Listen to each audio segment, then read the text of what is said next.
الحمد لله رب العالمين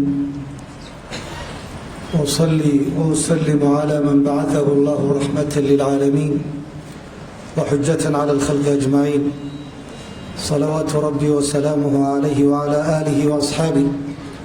ومن تبعهم بإحسان إلى يوم الدين وسلم تسليما كثيرا. أما بعد مرأتي مقامك يقولي شيخيني شيخ عبد الناصر لجوجو oo walibana markii ugu horeysay la sacaanoona aanu nimaadno oo ah bidoon sheekh Cabdi Naasir xanuunka iyo dareenka ay leedahay baa wax badan aanu sheegi lahayn loo siinay hadalkii aan isku toosin lahayna kala daadinaya oo qalbigu aad u murugaysan yahay cibaaraadkuna ay kala daadanayaan laakiin min baab sadidu wa qaribu ayaan jecelahay insha allahu tacaala kelmaddaas ku saabsan in lagu sugnaado waddadii shiikhu hayay an namuuta calaa maa maata calayh wa naciisha limaa caasha calayh ayaynu doonaynaa insha allahu tacaala inaynu wax iska xasuusino. shiikha waxaan filayaa markhaatina aan u ah inuu soo gudagelaya xadiidkii nabiga calayhi salaatu wassalaam لا يزال الله يغرس في هذا الدين غرسا يستعملهم في طاعته. إلهي كزول ماي انت الدنيا ذني أي جرتو إنه بير يدد وأديك سنة يطاعديس يا عبادتيس يا خير كيوانا قينك الشقية دي بدي يقولون وحوية وحلا يسقوا فقي shiikhu inuu u taagnaa noloshiisa intiisii badnayd diinta alle subxaanahu wa tacaala. mowduucan ku saabsana inuu ku dhimanno wixii shiikhu uu ku dhintay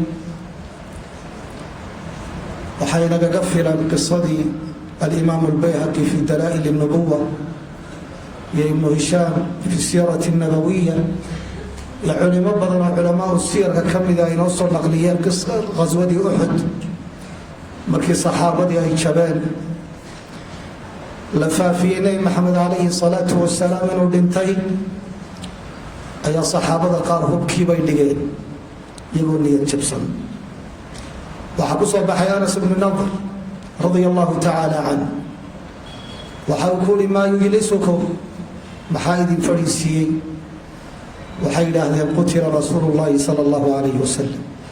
rasuulkii alla la dilay. mar haddii madaxii laynaga dilay meelaynu u dhaqaaqna male saasaa macnuhu dhacay. dabeedna waxaa uli quumuu maa tasnacuuna bilxayaati bacda quumuu famuutuu calaa maa maata calayhi rasuulu llaahi sala allahu calayhi wasalam. oo nebi maxamed calayhi salaatu wasalaam hadduu dhintay isaga dabadii nolosha idin dhadhamaysaa maxay tahay? kaca oo ku dhinta waxa uu ku dhintay. hadda waxaynu leenahay sida uu yihi Anas ibnu Nadr waa inaynu kacnaa oo shiikhu waddadii uu ku dhintay iyo wixii lagu dilay oo xaq ahaa inaynu ku dhimanno. macnuhu maaha xagga mawdka iyo dhimashada inaynu u ordayno ee macnuhu waxa uu yahay wadku xillu iman doona ilaahay baa og waddadii wanaagsanayd ee shiikhu hayay inagoo hayna inuu wadku inoogu yimaado. shiikha dareen gaara bay aniga ii samaynaysaa. saddex qadiyadoodba markaa xaqa guud laga yimaado ee culimmadeennu inagu leeyihiin culimmadeenna soomaaliyeed gaar ahaan inagu leeyihiin saddex xaqoo gaaraba shiikha u hayaa oo keenaya maanta laga bilaabo iyo inta aan noolahay inaan fadligiisa iyo khayrkiisa iyo wanaaggiisa ku daydo dadkana gaadhsiiya insha allahu tacaala. qodob waxa uu yahay anigoo dhowr biloodo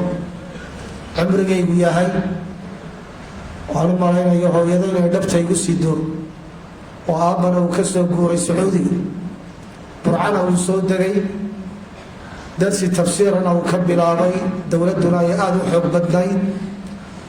oo aabba uu ku talagalay darsiga inuu joojiyo markii loo sheegay jawaasiis badan iyo sirdoon badan inay dhagaysanayaan ayaa shiikhu u soo gurmaday xidigihiisii iyo taytalladiisii intuu soo qaatay buu soo ag fadhiistay. aabba wuxuu ihi maalinkii baa nafisay oo si raaxala tafsiirka u dhigay, basaasiintiina mid waliba kabihiisa intuu ka qaatay aanu dib u soo noqon. mar haddii meesha xidigihii la isugu faanay ay yimaadeen, hiilin uu u hiiliyey xilligaas alwaalid xafidahu allahu tacaala waa xaq gaaroo yuu leeyahay. xaqa labaad waxay ahayd 1994kii oo aan halkan u imi cilmi doon ilaa Kismaayo, ilaa Baydhaba, ilaa Boosaaso, ilaa Boorame, inta ka dhaxaysa la isaga yimi oo magaalo walba arday ama laba arday laga soo xulay ayaa waxaan nasiib u helay ardaydii Burco ka timi inaan ka mid noqdo. aabbana saaxiib bay ahaayeen, si gaara ugu soo ballamiyey. waxaan xasuustaa shiikhu siduu iila socday maalmaha ka mid aanoo meel wax ku qaybayu ila soo fadhiistay. waa shiikhulbeledkii howlo badan ummadda u hayay, waa maamulihii macadka, waa shiikhii duruusta badan dhigayay. 12 jir baan ahaa. wuxuu ihi duruustii ma fahantay, ma la qabsato, ma la haysataa? waxaan ku ihi shiikh bal kitaabkaan haya eg. duruustii intaan meel ku soo xidhay baan ina maalig baan qaybaya, 200 bayd baan sii marinayaa baan ku idhi. dib dambe ima weydiin. waxay odhan jiray ina maaligii xaggaad marinayso. mar saddexaad markii aan soo qalin jabiyey 2013 ee dalka aan imi, 2 bilood anoo aan joogin ayuu si gaara intuu ila soo hadlay uu iga codsaday magaaladii aan shalay ardayga ka ahaa maanta anoo shiikhayn ugu soo dhaweeyo. oo hadday macaahideeda tahay, hadday jaamacaddeeda tahay, hadday xalaqaadka masaajidka tahay, waxa weeye igu garab istaagay. waxaa iyo waxaan la soo koobayn ayaa keenaya shiikha insha allahu tacaala in xaqiisa la siiyo. mawduucan waxaan ku soo koobayaa dhowr qodob. qodobka koowaad waxa uu yahay Allah subxaanahu wa tacaala waxa uu yaa ayuha aladiina aamanuu ittaquu allah xaqa tuqaatihi walaa tamuutunna ilaa wa antum muslimuun. ilaahay baa ina faraya inaynu islaamkii xaqa ahaa ku dhimanno, waddadii nebi maxamed calayhi salaatu wasalaam inaynu ku dhimanno alla subxaanahu wa tacaala waa ina faray. laakiin mar walba waxaa loo baahan yahay quduwaad iyo namaadij lagu daydo oo taagadiyayo laga dhigto. oo haddii maanta saxaabadii iyo dadkii hore laga sheekeeyo waxaa laga yaabaa in la yidhaahdo kuwaasi waayo gaara iyo duruufo gaara bay noolaayeen. laakiin shiikh inala mida, inala duruufa, waayaha ku xeeran innagana aynagu xeeran tahay oo inala xilliya inaynu ku dayano. dad badan baa wax ku qaadanaya. waxaan jeclaystay siirada shiikhee badda ah ee aadka u ballaadhan, qodobaan isleeyahay aad baad ugu baahantihiin ka culimo ahaan, ka ducada ahaan, ka arday ahaan, ka muslimiin ahaan guud ahaan, inaan insha allahu tacaala si gaara u tilmaamo, ka qodob ahaan u tilmaamo. qodobka koowaad waxaa uu yahay waxaa inoo ballana inaynu ku dhimanno istiqaamadii iyo toosnaantii shiikha aynu ku barannay, iyo cibaadadii iyo daacooyinkii uu ku dadaalayay, iyo xidhiidhkii wanaagsanaa ee alle subxaanahu wa tacaala uu la lahaa, oo iyada uu u soo toosayey, iyada uu ku seexanayay, iyada uu u safrayey, iyada waxa weeye uu u dhintay, iyada uu u noolaa. hamigiisa iyo fikirkiisa ay ahayd istiqaamada noocaasa ayaa waxa weeye inoo ballana inaynu ku dadaalno. qodobka labaad, namuutu calaa culuwi himmati fii nashri alcilm. inaynu ku dhimanno, waddadeedana qaadno, kuna sugnaanno hankiisana shiikhu uu ku sifaysnaa iyo sida uu cilmiga ugu dadaalayay barashadiisa, oo wakhtiga ugu badan uu ku bixinayay, oo xitaa hadduu safar galo intaa uu safarka yahay uu codsanayay in lagu dul akhriyo kutubta cilmiga waqtigiisa uu ku buuxiyey inuu cilmi faa'iidaysto maruu wax dhigayo maruu wax daalacanayo maruu kelimaad jeedinayo maruu talinayo oo noloshiisuba ay ahayd mixwarkeedu udubdhaxaadkeedu cilmiga ay ahayd taana waxaa keenaya hanka sare shiikhu uu ku sifaysnaa hadday tahay culuwi himmati fii sinaacati nukhab alcilmiya shiikhu hanka sare uu lahaa ee ku saabsanaa dad culimaa inuu soo saaro hadalladiisii ugu dambeeyey ee hadda baraha bulshada ku jira oo si gaara dad uu ugu diray wuxuu ku taamayay shiikhu waxaanuu qabtay wax ka sii waxa weeye badan oo ah in culimo la soo saaro waana qadiyad uu u noolaa aadna uu ugu dadaalayay mar walbana uu ku taamayey hankaa isagoo xambaarsanna waa la dhintay wax badanna waa ka qabtay waxaa caana shiikhu ardayda markuu wax u dhigayo ardayba ardayga uu ka dadaalka badan yahay inuu si gaara u daryeelo oo uu la socdo oo uu la taliyo ardaygu markuu soo baxana inuu ricaayo ku sameeyo waxyaabaha aadka ii soo jiita waxaa ka mid a shiikhu markuu mawaadiicda qaar ka hadlayo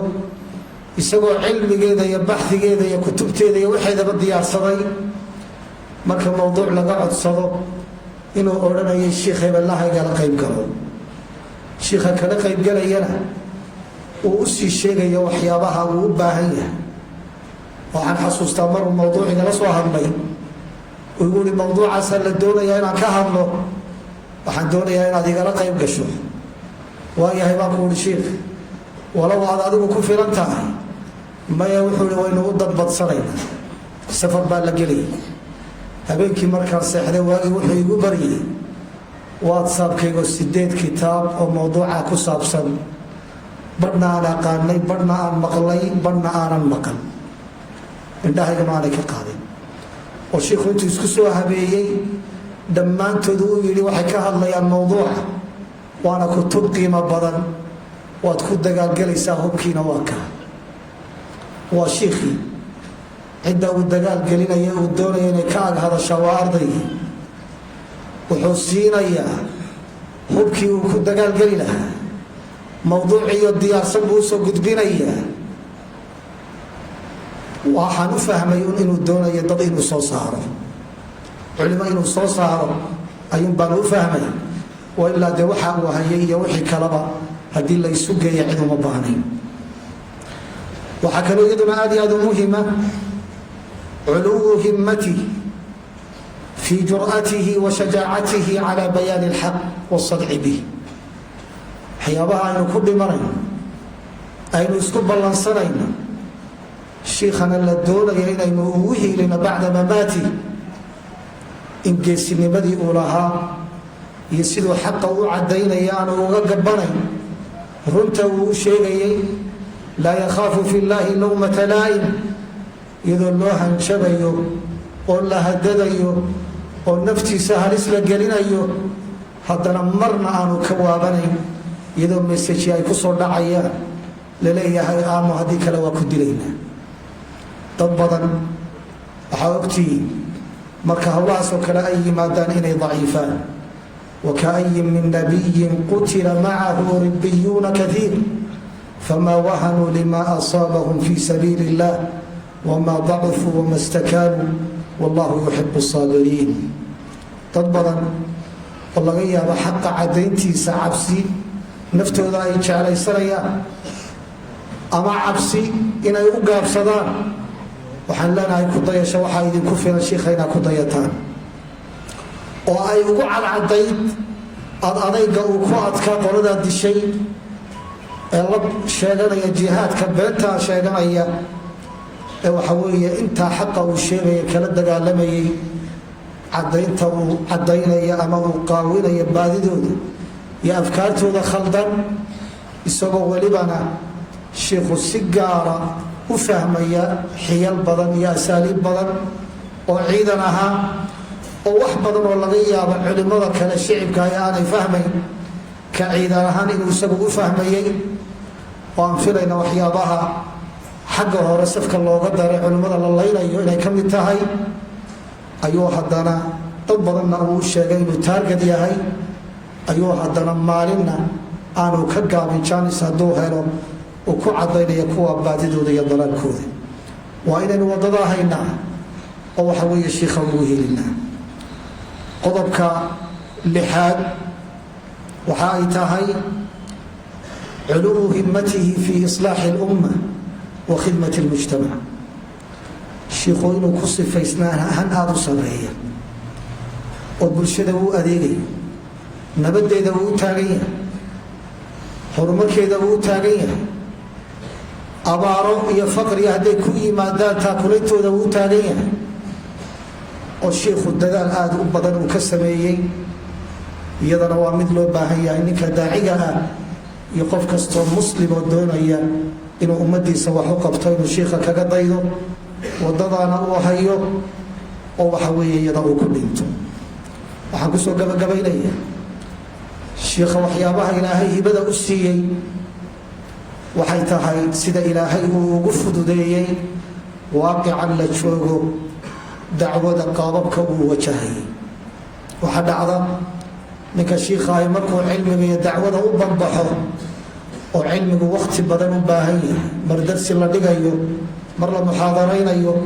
mar khudbad la jeedinayo mar kutub la alifayo mar waxa weeye mawaadiic iyo afkaar khaldan la radinayo waxaasoo dhani waqti aada u badan bay u baahan yihiin ayaa dadka qaar markay taa aada ugu mashquulaan ee waxa weeye duruufta dhaqaale ay ku adkaato dadka qaar baa daba jeediya qaabab kala duwanna u daba jeediya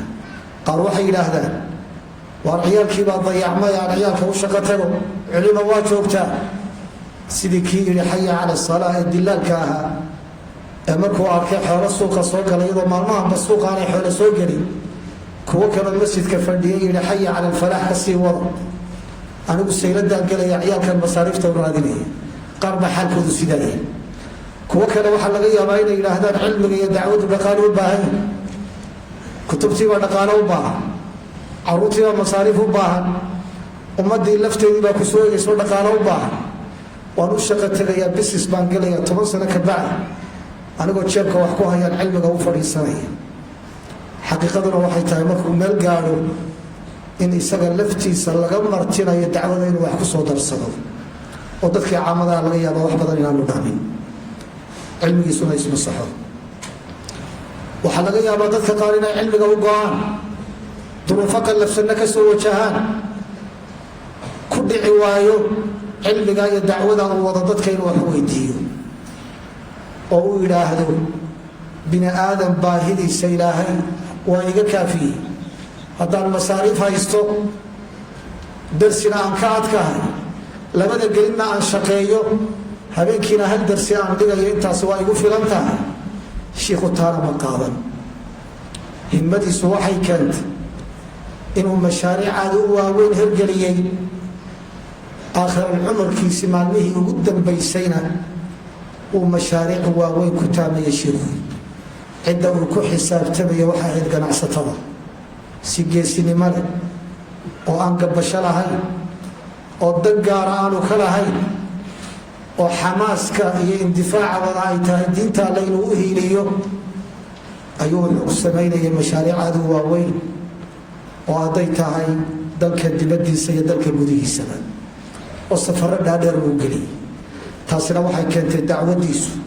halka ay maanta gaadhay inay gaadhay bay keentay qodobadaas iyo qodobo kale oo aan la soo koobin dhammaantood